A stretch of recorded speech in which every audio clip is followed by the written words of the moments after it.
This is CryptoTech.Solutions.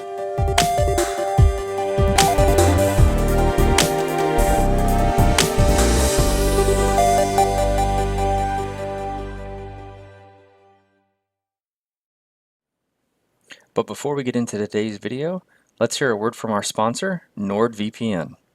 Shopping for a VPN service is hard, even if you're a technical whiz. There are a lot of VPNs out there that are fly-by-night scams. A lot of them don't really know what they're doing about encryption, and some of them are actually tracking you and selling your information rather than protecting you.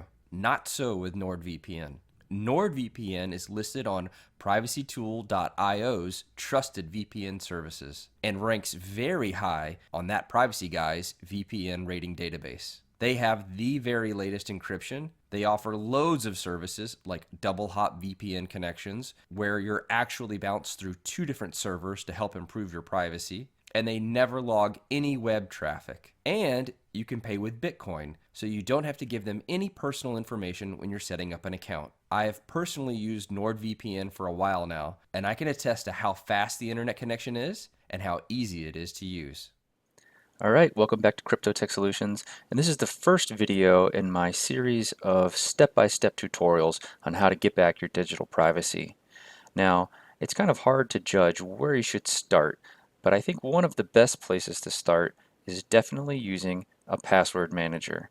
Passwords, strong passwords, are key to maintaining your privacy and your security when you're operating online, but far too often we use predictable short passwords that are easy for computers to guess and that are actually really hard for people to remember. So today we're going to talk about how you can use a password manager to have a really strong password. Now the first place we're going to start is here at privacytools.io, which is one of the best resources on the internet for all the software tools that you might need for digital privacy. And they recommend three main password managers here. Now, this first is called Master Password. And my general rule of thumb is if I can't understand something at a very basic level, then I probably shouldn't be using it. Now, this tool, what it does is rather than store your passwords, it uses an encryption algorithm to take your seed master password plus the website plus some other piece of data that I don't understand to generate your passwords on the fly every single time. So it's not actually storing anything, which sounds really cool. Here's the website, and I do intend to play around with this and try to understand it better. But right now, I'd say my level of understanding is not enough for me to recommend it as a tool to anyone. So the second option is kind of the tried and true method of password management. It's called KeePass. It's a free and open source password manager, and it is the gold standard of password managers. Now, it's simple, it's easy to use, but so it doesn't have all the bells and whistles of maybe a paid service, but it's free and open source. And if I can encourage you at any point to use a free and open source tool, that's absolutely what I'm going to do because it has the being open source doesn't guarantee that it has been audited, but at least that opportunity exists. And with a tool like KeePass, it really has been examined. The eyes of the world have been on it. And of course, using a free tool, and supporting kind of that ecosystem, either through donation or just by spreading things of word of mouth, improves kind of everyone on the internet, in my opinion. So this is the tool that we're going to focus on mainly today. And then last is a service called Encryptor, which is a cloud-based storage, kind of like LastPass, if you're familiar with that, but it is encrypted. I haven't used this. I don't really plan on trying it out up to this point because I don't see it having that much difference or advantage over these other two options. Now, I want to take this moment to pause and take a step back. If you read this like call out box right up here, the web managers here at privacytools.io, they say if you're currently using a password manager software like 1Password, LastPass, RoboForm, or iCloud Keychain, you should pick an alternative here. Now, I can't speak to all of these, but in the past I have used LastPass and 1Password.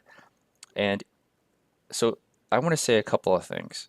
First of all, if you're using one of those tools, LastPass or OnePassword Manager, good on you.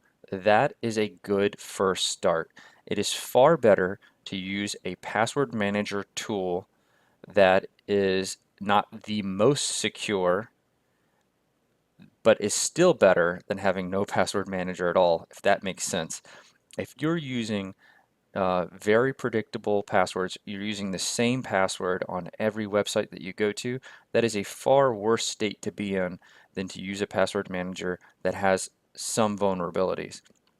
Now, with that being said, uh, LastPass and 1Password both have some of their drawbacks. So I want to go over those first. First, with LastPass. So if you're not familiar with LastPass, it is a totally web-based tool. Their servers store all your data and they encrypt it for you. You enter your master password into a web browser extension or into a page on their website. Now, this leads to the possibility of a couple of vulnerabilities, and I want to talk about those. First, the LastPass website, oop, I'm at the wrong spot here. The LastPass database has been hacked in the past, if that makes sense to you. Um, Now, some good news, some bad news. When the hackers got into the database, they could see user authentication data. So what that means is when you're logging into the website, LastPass has to authenticate who you are and that you actually have access to, you actually have permission to access that data. So the hackers could see that authentication data. Now, that means they didn't actually get your passwords, but they did get your login username, and they got a hash of your password, and they got your password hint. So if you're not using a strong password as your master password to get into LastPass, then they have an opportunity there to guess what you've put and to get access to the entire treasure trove. So that's one downfall. Their systems have been breached by hackers in the past. Secondly, because they work over the web, they're open to some man in the middle attacks that these other services are not as vulnerable to. So uh, this is an example of a vulnerability that was being called LastPass, where hackers had created a picture perfect LastPass website so that users were going on to that website thinking they had arrived at the real LastPass website and were putting in their authentication. And then from that, the hacker then had your username and your password. And similarly, other folks have created uh, instead of duplicating the LastPass website, they've duplicated other services that you might go to, putting in hidden fields and things like that, and they trick the LastPass autofill to pre-populate your data into those fields and submit it, even though you're not at the correct website. So LastPass has been tricked several times into giving up users' data when it shouldn't. Now, one password, on the other hand, which is made by a company called Agile Bits, is extremely secure. It works almost just like KeePass um, in the fact that it stores and encrypts all of your passwords on your local computer or on your phone locally. It doesn't store them in the web unless you choose to do that, and then it encrypts them on your machine first before it syncs them up. So it's a slightly different model. It's not a web-based model. It's a model that runs on your client or on your local machine. So that's a good thing, and it works in a very similar fashion to KeePass. Really the only downside, in my opinion, is the fact that it is a pay model. AgileBit, and I have nothing against people making money. I obviously am trying to make money on my channel, but they switched from a one flat price model to now a monthly subscription model. Now, I signed up with with 1Password before I knew about KeePass and some of these open source free solutions, and I paid that one-time fee. Now that they've switched over to a subscription model, my original standalone model still works. But I can tell you that if at any point it is ever not supported, I am definitely switching to KeePass. And you can still download, if you bought one of those older versions that before they went to a subscription model, you can still come here and download what they call that standalone version. But how much longer that's going to be there and that's going to be available, and next time you upgrade your machine, if that link is not there, you're not going to be able to get the app for your machine, and then suddenly you're no longer supported. So that is an issue and that is a concern.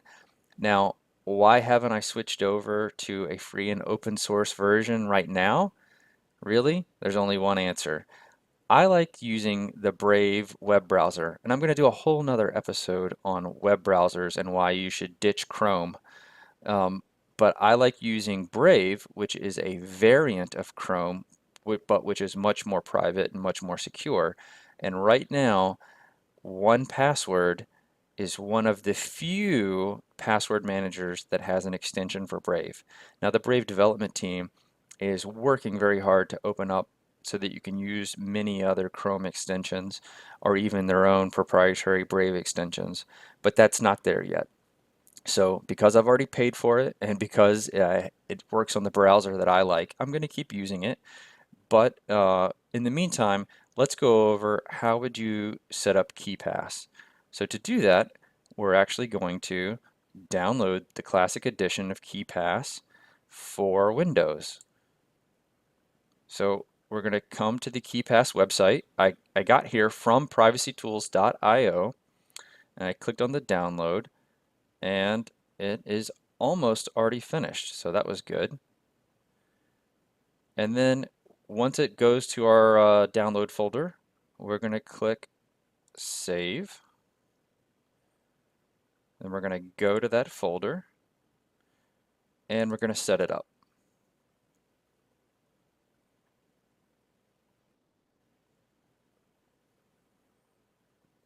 Yes, we're going to allow it to install and allow it to have access to our machine. Our language is English, of course. All right, I'm going to accept the agreement. Now this is created by what you see here under a GNU public license.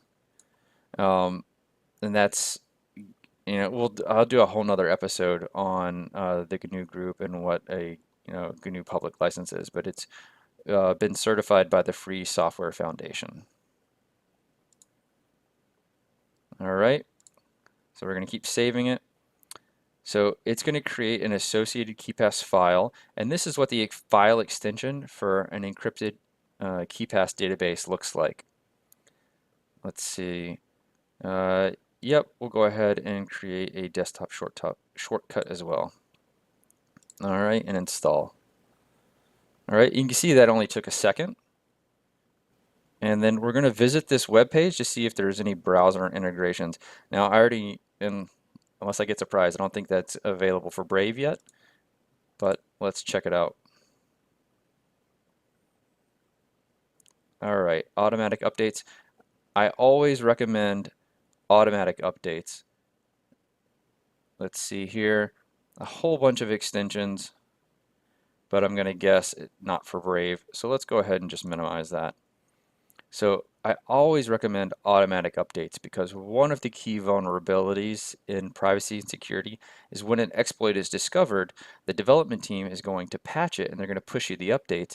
And if you're not always on the most current up-to-date version, then you are still vulnerable to those exploits. So accept the automatic updates and then boom, here is our KeePass password vault. All right. the first thing that we're going to have to do is create a new database. And then it's going to ask us to create our master password. Now, this master password is the key that is going to unlock the encryption. This is what we call a private key. So a private key should always be kept secret, and it should only be known by you and someone that you trust with this data. Your key should also always be backed up in a very secure fashion. So we're taking the trouble of encrypting all of our passwords here. What we wouldn't do is store our master password on a notepad on our desktop, unsecured and open for anyone who could see our machine. What we wouldn't do is store it on a sticky note stuck to the outside of our machine. But what we might do is write it down and put it in a safe in our house, a safety deposit box. Um, Sometimes some people store sensitive documents in their freezer because it happens to be fireproof, and it's a cheap kind of poor man's version of a fireproof safety deposit box. Um, any place that you would consider to be secure from theft and from fire or destruction, that is a good place to store your private keys. It's also, sometimes it's a good idea to store your private keys in something stronger than a piece of paper. So in a future episode, I'll talk about crypto steel, which is it's a cool little steel plate you can store your master passwords on. All right, so now we're going to create a master password. This master password should be, it's got a little tool that's going to tell you how many bits. And a bit, think of it as the amount of difficulty for cracking that password. And you want it to be high. I generally recommend that passwords be more than 20. I even like to use 30 characters. That can include spaces and other things. And you'll see how many bits that generates. Now, when you create the master password, don't make something that is totally random numbers and gibberish unless you want to break out your backup every single time you want to enter this, because you're not going to be able to remember it. The good news is that people can create very strong passwords that are easy for human beings to remember and are very difficult for computers to guess. So what we're going to do here is I'm going to create a sentence that is meaningful to me, and I'm going to write it just like a plain English sentence, but I'm going to include punctuation, and I might include one or two special characters. So let's say that I love skydiving. That may be something that is very well known about me, and somebody could try to socially engineer that.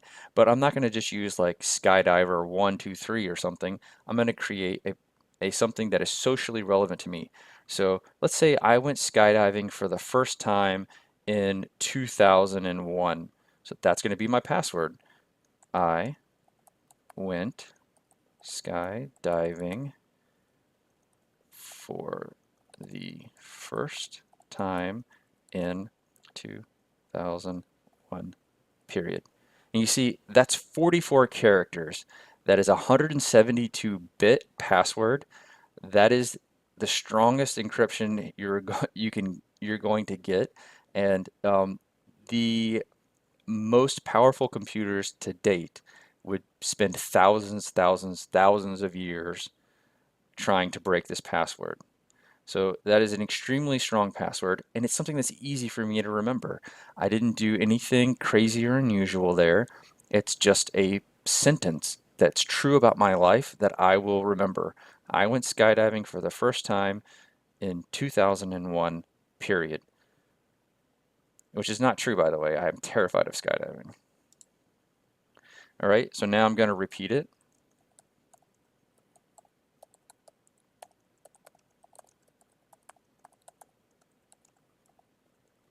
And let's see if I can type correctly. Oh, I cannot.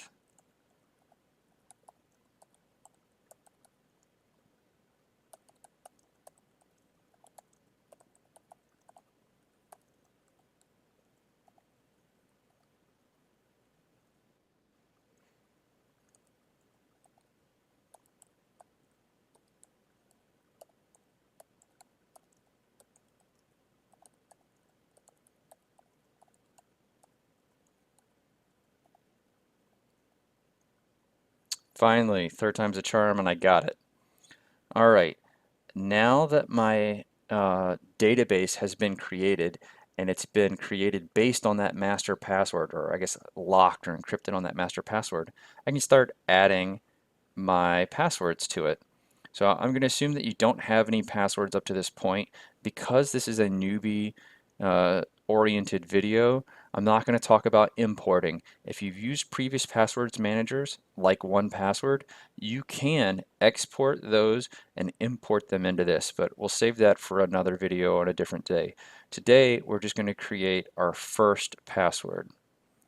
So let's go here to add an entry and let's say what type it's going to be. Now, it could be something for your Windows, an application, it could be a network password, it could be something to do with an internet, like a website. So let's pick a website that we want to go to. Let's see, let's just go to Google.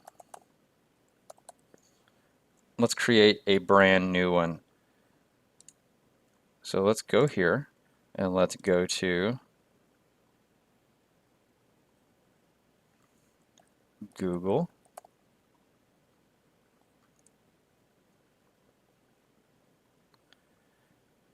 And let's close that. No Google. I don't want you to send me notifications. And let's go to sign in.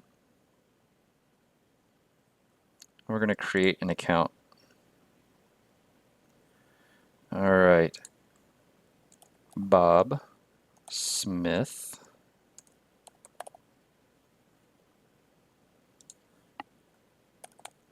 Bob Smith at gmail.com. Oh, I bet that's not going to be available. Oh, let's see. Bob Smith at gmail.com. 9999999. Whoa.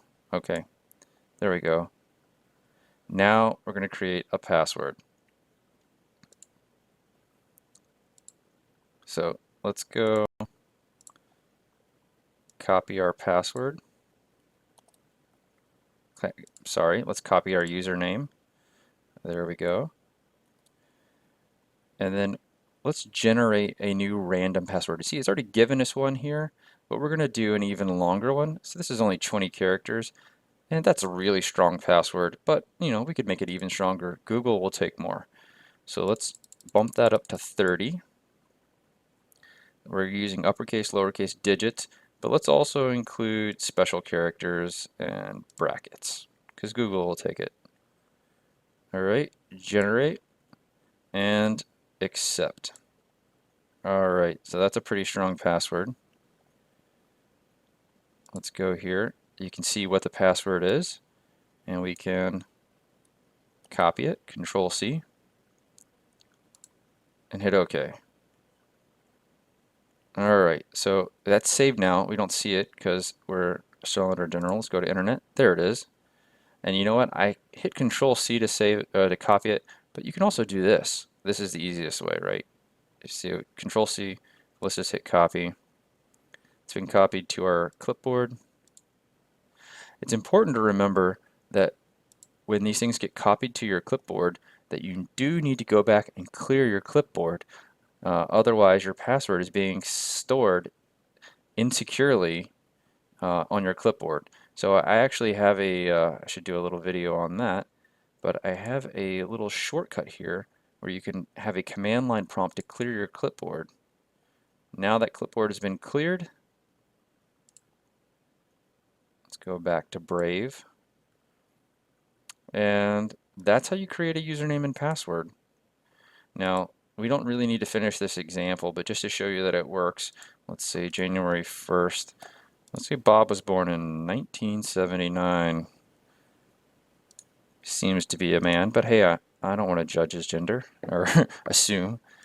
Will Google let me get by without putting either of those? I don't know. Let's find out.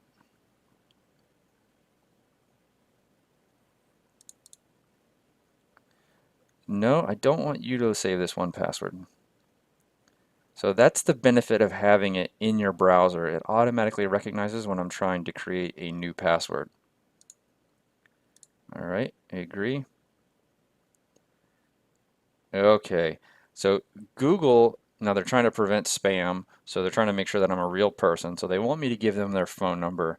I'm not going to do that because I've already associated my number with another account, and I'm not going to go to the bother of creating a fake phone number to do this example. But that's an example of how you use your password manager. And then next time you want to log in, you go back to KeePass. Next time you want to log in, you go back to KeePass and you just copy your username and password. There are all kinds of browser extensions that can help the convenience factor of using one of these tools. And the more convenient it is, the more likely you are to use it. That being said, you want to make sure when you download any software that it is from a trusted source. Now, the KeePass, the folks that create KeePass, which I would consider them to be trusted, they do list here some contributed and but unofficial KeePass ports. So that means they don't support these. And when I say support, it means they don't write the software for them. They don't do the updates for them. So you are kind of using these at your own risk. I would just generally recommend that you just use the classic desktop version and you copy and paste the passwords in yourself. All right, now I told you that I still use 1Password, so I want to demonstrate how that works and just show you how convenient it can be. So what we're going to do here is I'm going to click on my browser extension, and the first thing I have to do is unlock my vault. So I'm going to put in my master password, which of course is secret.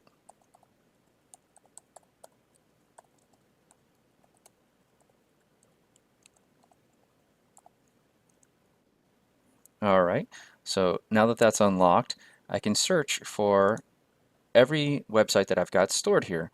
So let's go to my Proton Mail. All right, so you can see my username, my password, and the Proton Mail, and then I'm going to click Go and Fill. So it's going to go to the actual address, so I know that it's not going to be sucked up and taken to an alternate website. It's going to go directly to the website that I've saved. It's going to put in my username and password, but it's not going to go ahead and authenticate. So I still have a chance to stop the process at this point. So yes, this is the Proton Mail login, and here I go. I click login, and now it's asking me for my two-factor authentication. Now that is a totally separate topic. This is an additional layer of security that I've turned on because I want my Proton Mail to be secure. So even if somebody somehow gets a hold of my Proton Mail password, they still have to have my second factor, which I use an authenticator app on my phone, which I'll talk about on a different day, to put in a one-time password. This one-time password changes every single time I log in, so it's very hard for an attacker to get that unless they know my password and they've stolen my phone. So let's go ahead and put that in. So you can see that, but it'll change next time. And there you go. My Proton Mail is decrypting, and now voila, we have access. And you see how quick and easy that was to get in? Now, the most important part about a password manager is that you actually use it. So if the KeePass desktop app looks a little too simplistic, or you needed to use it on multiple devices and you don't want to use any of the unofficial ports to get it onto your phone, your iPhone, or your Android, then one of the options that you might want to consider is 1Password. If convenience is important to you and you don't care about paying that monthly subscription fee, then it's definitely an option that's available. If you're going to do that, remember the pricing is $2.99 for a single person or for a single use, or $4.99 for a family plan. And if you're going to sign up from that, if you're using a Mac or using iOS, then I ask you to come over to the CryptoTech resources page and click on our OnePassword tab on the resources. Now that's an affiliate link.